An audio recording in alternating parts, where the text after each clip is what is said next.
नमस्कार. कोकणातील राजकोट किल्ल्यावरील छत्रपती शिवाजी महाराजांचा पुतळा कोसळल्यामुळे संपूर्ण राज्यभरातून सरकारच्या विरोधात रोष निर्माण होत आहे. सरकारच्या कारभारावरती प्रश्नचिन्ह उपस्थित होत आहे. त्यामुळे विरोधक देखील चांगलेच आक्रमक झाले आहे. हे सर्व सुरू असताना यामध्येच आता सत्तेत मित्रपक्ष असलेल्या अजित पवार गटानं भाजप आणि शिंदे गटाला घरचा आहेर देत खडे बोल सुनावले आहे. त्यामुळे सर्वांच्याच भुवया उंचावल्या आहे. नेमकं यावेळी काय घडलं पाहूया.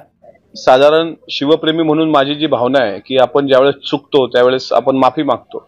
आम्ही छत्रपती शिवाजी महाराजांची माफी मागतोय की ज्या छत्रपती शिवरायांमुळे हा महाराष्ट्र उभ्या जगात ओळखला जातो, त्या छत्रपती शिवरायांच्या पुतळ्याची अशा प्रकारे विडंबना होणं, तो पुतळा पडणं आणि तो पुतळा तुटून पडणं, म्हणजे एकीकडे हात पडलेला आहे, एकीकडे चेहरा महाराजांचा पडलेला आहे.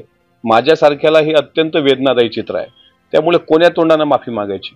एखादा नवीन कंत्राटदार येतो, त्याला धातूरमातूर कंत्राट दिलं जातं, तो तिथे पुतळा काय उभा करतो, त्याची सनातन प्रवादमधून त्याच्यावर स्तुतितुम्न काय उधळल्या जातात.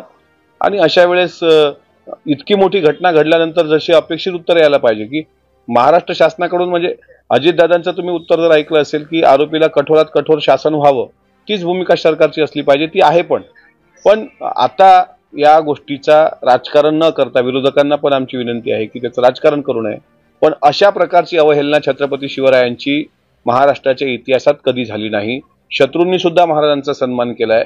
अगदी पंडित जवाहरलाल नेहरूंनी प्रतापगडावर बसवलेला पुतळा असेल तो तुम्ही आजही बघा की ऊन वारा पाऊस सहन करत अजूनही तसाच अश्वारूढ पुतळा आपल्याला तिथे विराजमान झालेला दिसतो.